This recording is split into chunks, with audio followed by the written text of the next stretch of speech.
a autoria da carta aos Hebreus. Quem escreveu a carta aos Hebreus? Eu gostaria de fazer aqui agora uma correção daquilo que eu disse na última aula que a gente ministrou sobre a carta aos Hebreus. Que é um vídeo que está disponível aí no canal de 3 anos atrás.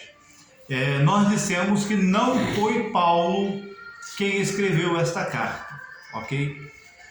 Por que nós dissemos isso? Porque esta carta ela carece de algumas características escriturísticas de Paulo. Ela carece de gêneros escriturísticos de Paulo, ou seja, do estilo literário de Paulo. É uma desarmonia, né? Sim. Porém, alguns autores falam que quem escreveu essa carta foi Paulo.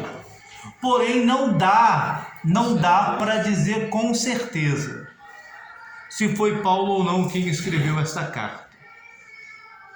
Ok? Por que não dá para dizer? Porque essa carta ela não tem a apresentação de Paulo, como é característico nas epístolas paulinas.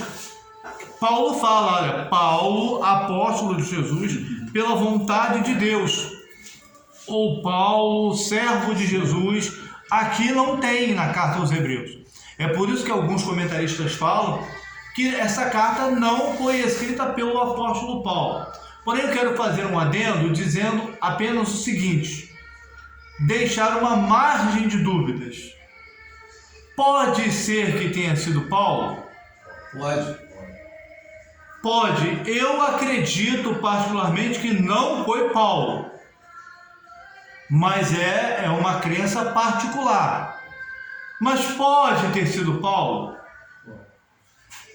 Em que características esta carta pode ter sido escrita pelo apóstolo Paulo? Reparem na saudação final da carta. Hebreus capítulo 13, versículo 25.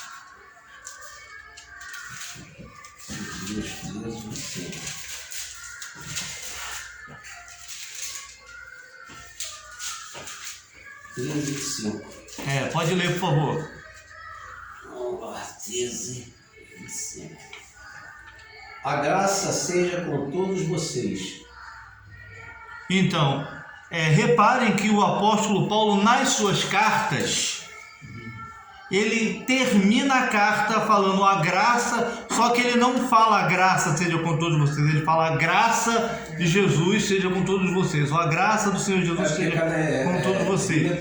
Isso. Exato, Filemão versículo 25, Filemão só tem um capítulo, versículo 25, a graça do Senhor Jesus Cristo seja com o vosso espírito. Tito, capítulo 3, versículo 15, a última frase lá embaixo, a graça seja com todos vós. 2 Timóteo, capítulo 4, versículo 22, a última frase, a graça seja convosco. 1 Timóteo, capítulo 6, versículo 21. Lá na parte final, a graça seja convosco. Então reparem que em todas as cartas de Paulo, ele conclui dando esta saudação. Uma outra característica também que leva alguns autores a supor que esta carta foi escrita pelo apóstolo Paulo. Capítulo 13, versículo 23. Pode ler, por favor, para meu irmão Adelmo. Hebreus, capítulo 13, versículo 23. Sabei que já está solto o irmão Timóteo. Obrigado, só até aí. Então, ele menciona Timóteo. Uma outra referência, Hebreus capítulo 13, versículo 24. Somente a parte final desse texto. 13, 24. somente a parte final do texto. 13, 24, somente a parte final. Isso. Diz assim, as saudações. Os dias da Itália lhes enviam saudações. Isso, exatamente. Alguns autores falam que esta carta foi escrita por Paulo por causa que tem a saudação, que é costumeira de Paulo, porque ele menciona Timóteo, e porque o autor ele diz que ele quando ele escreve essa carta ele estava na Itália, né? Então, ou seja, os irmãos sabem que Itália é aquela parte do mapa europeu que tem o formato de uma bota, né? Então, e que, segundo esses autores, Paulo escreveu da sua primeira prisão em Roma, tá? Uma outra característica desta epístola que leva alguns a defenderem que foi escrita por Paulo. A teologia dela, ela é paulina, a doutrina dela é paulina. Porém, vejam bem,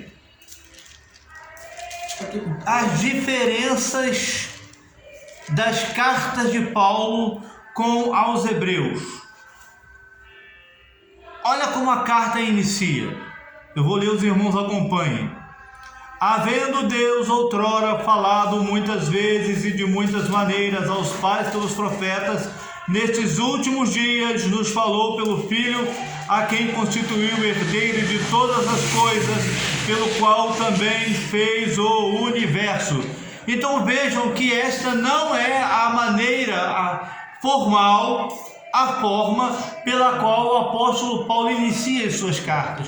Ele sempre começa dizendo: Paulo, apóstolo de Jesus Cristo, Paulo, servo de Jesus Cristo, Paulo, Silvano e Timóteo, servos de Deus e de Cristo Jesus. E entendam, percebam que não tem, ele não assina a carta. E reparem que também não tem a destinação comum da carta.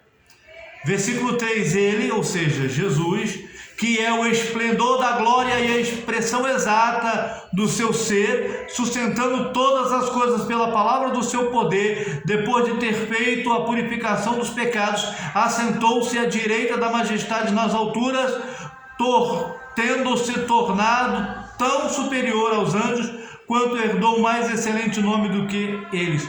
Reparem, então, que nesta carta também não está escrito aos hebreus ou aos judeus crentes em Jesus. Não está. Então, por que esta carta recebe o título da carta aos hebreus? Porque quando a gente lê a carta, a gente percebe que o autor ele está escrevendo para quem conhecia o Pentateuco, para quem conhecia a Torá. O que é Torá? Torá é o nome dado aos 5 primeiros livros da Bíblia, expressão hebraica que significa lei, que significa ensino, que significa doutrina.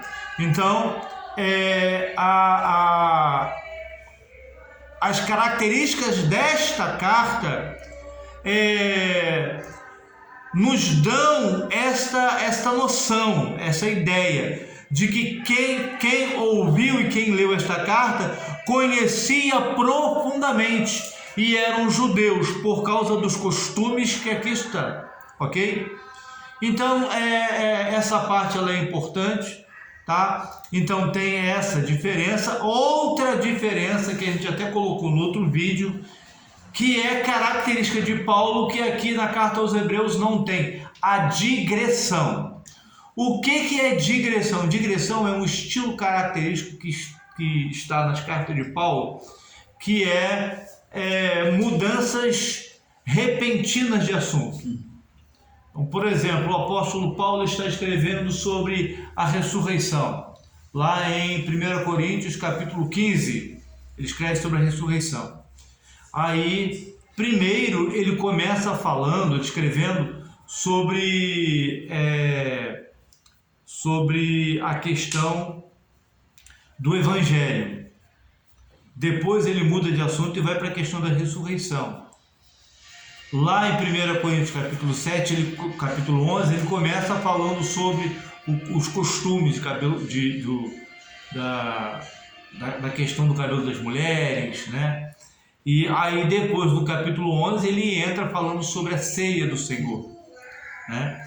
Então a carta aos Hebreus não. O autor ele começa um assunto e ele conclui ele esgota, ele tenta esgotar o assunto, né? Então ele começa o assunto, ele conclui o assunto e ele só muda para outro quando ele conclui o assunto. E basicamente esta carta ela tem o mesmo assunto, basicamente até o capítulo 11, ou melhor, até o capítulo 12, esta carta tem um só assunto. Capítulo 13, que é o último, parte para recomendações práticas, né? E saudações, ok?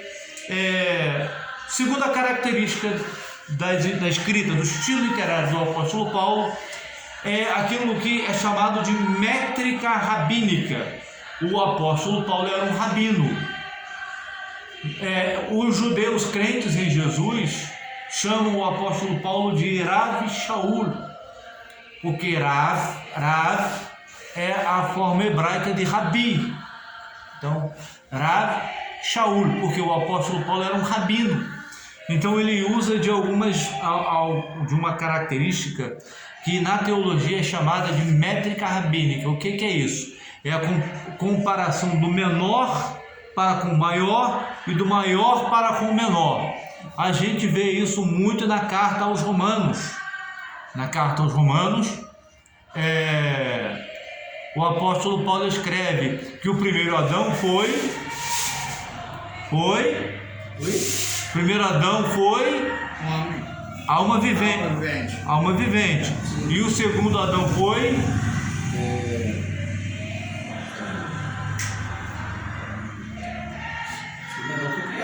espírito. O segundo Adão foi criado. O segundo Adão, espírito vivificante. Isso aí é chamado de métrica rabínica. O primeiro Adão foi alma vivente. O segundo Adão, espírito vivificante. Quem foi o primeiro Adão?